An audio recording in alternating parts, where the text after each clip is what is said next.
안녕하세요. 퇴근 후 몰빵입니다. 최근에 인플레이션 감축 법안이 미국에서 발표가 되면서 이와 관련해서 상당히 많은 시각들이 시장에서 쏟아지고 있는 상황입니다.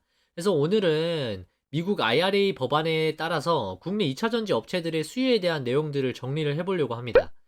미국에서 발표한 인플레이션 감축 법안에 따르면 미국 내에서 소비자들이 전기차 보조금을 지급받기 위한 조건은 북미 내에서 최종 조립된 완성차여야 한다는 것입니다. 그리고 미국이나 미국과 FTA를 체결한 국가로부터 조달된 핵심 광물을 연도별로 일정 비율 이상 사용하거나 미국 내에서 조립 및 제조된 배터리 부품을 일정 비율 이상 사용을 하는지 충족을 시켜야만 보조금을 받을 수 있게 되는 것입니다. 먼저 보조금을 받을 수 있는 가장 기본 전제 조건이 되는 것은 북미 내에서 최종 조립되는 완성차여야 한다는 것입니다. 그 다음은 크리티컬 미네랄즈, 즉 이 내용은 미국 그리고 FTA 국가에서 추출하고 처리된 광물 혹은 북미에서 재활용된 광물을 활용한 비중이 40%를 넘겨야 되는 조건입니다. 이것은 2023년부터 지켜져야 되는 내용이고 매해 10%씩 비율이 높아지게 됩니다. 그래서 2024년이면 50% 이상 지켜줘야 되는 부분이고 이번 IRA 법안은 27년 이후부터는 80%를 목표로 하는 내용을 담고 있었습니다. 북미에서 재활용된 광물은 허용을 해주겠다라는 것이 상당히 의미가 있는 것으로 보여집니다. 그 다음은 배터리 부품에 관한 조항입니다. 2023년부터는 배터리 내 소재의 일정 비율을 미국에서 제조하거나 조립해야 하는 조건이 있습니다. 23년에는 적어도 50%를 충족을 해야 되고 이 항목도 마찬가지로 매해 10%씩 증가를 해서 2024년에는 60%, 최종적으로는 100%까지 목표로 하고 있습니다. 이번 법안을 보면 미국에서 전기차 사업을 하고 싶다면 전부 미국에서 자원을 조달하고 미국에서 제품을 만들어라 라는 뉘앙스로 보입니다. 가장 큰 목적은 사실 중국산 제품을 소외시키고자 하는 것이지만 대외적으로는 중국이라는 국가를 콕 집어서 법안에 발의해야 하는데 눈치를 볼 수밖에 없는 상황이다 보니까 전체적인 흐름에서 이번 IRA 법안을 발의를 한 것으로 보입니다. 개인적으로는 결국에는 방향성은 정해져 있는 문제지만 법안이 당장 내년부터 시행이다 보니까 다소 속도감만 보자면 급하게 시행하는 것 같다라는 생각이 듭니다. 하지만 이미 시행된 법안에 대해서는 어찌할 도리가 없는 부분이기 때문에 국내 2차전지 관련 업체들의 입장에서는 최대한 조건을 맞춰서 보조금을 지원받을 수 있는 쪽으로 준비를 해야 하는 것이 좋겠습니다. 미국 에너지부에서 발표한 자료를 보시면 2022년 중에 해당 요건을 충족을 해서 보조금을 지원받을 수 있는 차량 리스트에 국내 브랜드는 없었습니다. 보시면 아우디, BMW, 포드, 테슬라 등이 해당이 됐고 2023년에도 마찬가지로 국내 차량 브랜드인 현대기아차는 리스팅되어 있지 않았습니다. 이마저도 지금 미국에서 판매되고 있는 미국산 전기차의 70%는 IRA 조건에 미충족되기 때문에 이대로면 보조금 지급이 가능한 모델이 현재로서는 미국 내에서도 그렇게 많지 않은 상황입니다. 때문에 이번 주에 현대차 그룹 정의선 회장이 미국에 들어가서 방법을 모색하고 있는 것으로 알려졌는데요. 예정되어 있던 일정보다도 훨씬 더 빨리 현대차에서 미국 내 공장을 검토하고 있는 것으로 알려졌습니다. 표를 보시면 미국과 FTA 수교 중인 국가 리스트가 나와 있는데요. 대표적으로는 2차전지 광물 쪽 자원이 많은 호주, 칠레가 눈에 띄는군요. 그 중에서 2차전지에 필요한 주요 광물을 만들어내는 국가들이 각각 원재료마다 얼마나 높은 비중을 차지하고 있는지를 한번 보시면 2차전지 쪽도 대중국 원재료 의존도가 상당히 높은 편입니다.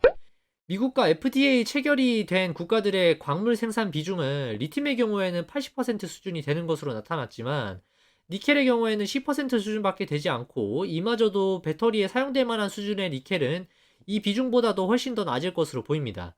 코발트와 망간 그리고 흑연의 경우에는 10%도 채 되지 않는 수준이 이미 확인이 됐습니다. 그리고 앞서 말씀드렸던 리튬도 차량 배터리에 사용될 만한 수준인 탄산 리튬과 수산화 리튬의 생산 비중을 계산을 하면 실제로는 20% 중반 정도밖에 되지 않는 것으로 추정이 되고 있습니다. 중국 의존도가 얼마나 높은지를 지금 보여드리는 이 차트를 통해서 확실하게 파악을 하실 수 있는데 흑연의 경우에는 80%가 넘는 비율이 중국을 통해서 사용이 되고 있고 리튬의 경우에도 14%나 차지하는 것으로 나타났습니다. 물론 글로벌리하게 전기차 시장에 중국이 가장 크기 때문에 미국에서 수입하는 물량만 가지고 생각을 한다면 이보다는 훨씬 낮은 수준의 의존도를 보이겠지만 장기적으로는 미국에서 이번 IRA 법안 발의를 통해서 보조금 지급 차량 대수 제한을 해제하는 것으로 봤을 때 전기차 침투율을 올려가겠다라는 취지 하에서는 미국과 FTA 체결 국가들의 광물로는 원재료 공급에는 상당히 어려움을 보일 수 있겠다라는 것이 제 생각입니다. 앞으로 어떻게 되느냐는 지켜봐야 될 부분이지만 국내 대표적인 2차전지 관련 업체들은 대부분이 중국 외에 원재료 공급처를 확보를 해놓고 있는 상황입니다.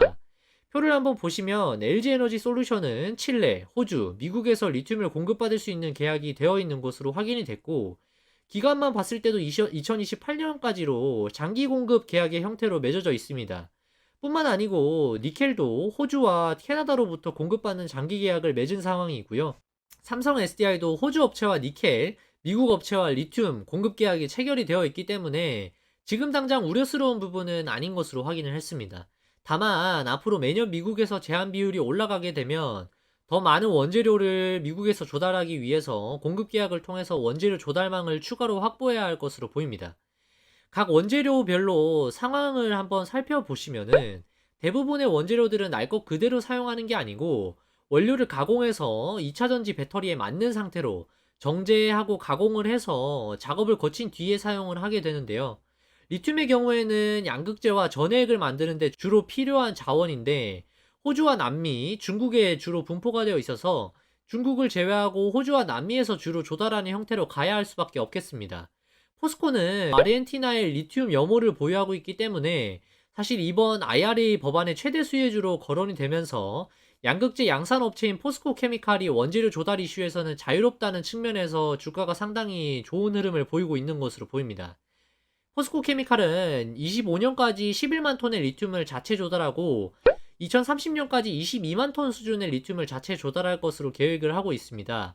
현재는 2.5만 톤 수준의 리튬을 생산이 가능한데 올해 중으로 추가로 2.5만 톤을 늘려서 연간 5만 톤 리튬 확보가 가능할 것으로 보입니다. 포스코 케미칼이 24년에 양극재 캐파가 19만 톤이 조금 넘고 그러려면 리튬이 9만 톤 정도 확보가 되어야 하는데 이 정도면 거의 양극재 생산에 필요한 리튬 전체를 자체 조달 가능한 것으로 기대를 해볼 수 있는 부분입니다.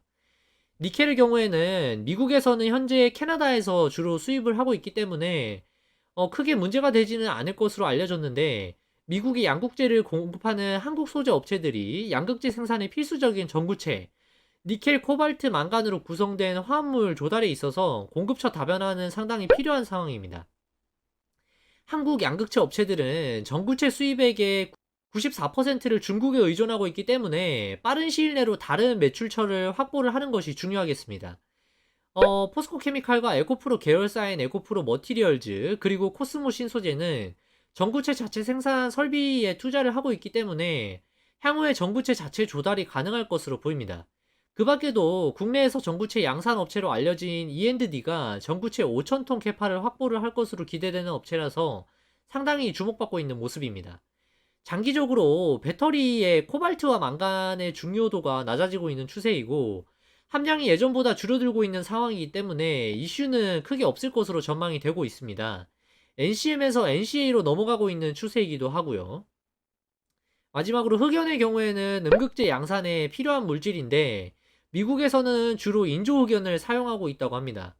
흑연 사용량이 80% 정도가 인조 흑연인데 미국이 인조 흑연 생산 선두 국가이기 때문에 우려는 상당히 적은 것으로 보이지만 실제로는 현장에서 인조 흑연뿐만 아니고 천연 흑연을 섞어서 사용하기 때문에 천연 흑연 조달 이슈는 어느 정도 있을 것으로 보입니다. 포스코 케미칼이 이 부분에서는 강점이 있는데 호주의 광산 개발 업체 지분 인수를 통해서 흑연 조달처를 확보를 한 상태이기 때문에 앞으로 이런 추세는 더욱더 확대될 것으로 보입니다. IRA 법안의 중요한 내용들과 글로벌 광물 자원 조달 현황을 한번 뜯어보시면 포스코 케미칼의 최근 주가가 왜 다른 양극재 업체들과 반대로 지속적인 상승세를 보였는지 알 것 같습니다. 한편으로는 이번 2차전지 산업 내에서 IRA 법안 발효 이후로 광물 자체 조달이 가능한 업체들의 매력도가 상당히 더 높아질 것으로 보이고 폐배터리 재활용 업체의 가치평가도 더 높게 프라이싱 될 가능성이 높다라는 생각이 듭니다. 북미에서 재활용된 광물을 활용하는 경우도 인정을 해준다고 했기 때문에 미국 내에서 규모가 가장 큰 업체인 라이사이클, 국내에서는 미국의 2천만 달러 규모로 공장을 설립하기로 계획하고 있는 성일 하이텍이 매력도가 상당히 올라가고 있는 것으로 보입니다. 시장 분위기가 계속 왔다 갔다 하고 있는 모습인데 미국의 금리 인상 피크 시점, 그리고 유럽발 인플레이션 공포, 중국의 전력난에 따른 생산 차질 등의 리스크가 상당히 많이 도사리고 있는 시장입니다. 가급적이면 공격적인 스탠스보다는 수익이 조금 나면 수익 실현을 해뒀다가 여러 차례 강조드리는 성장성이 좋고 리스크로부터 상대적으로 자유로운 업체를 편입하는 전략을 사용하시는 게 좋겠습니다. 오늘 제가 준비한 영상은 여기까지입니다. 제 영상이 도움이 되셨다면 구독과 좋아요 부탁드리고 알람 설정까지 해두시면 다음 영상도 놓치지 않고 받아보실 수 있습니다.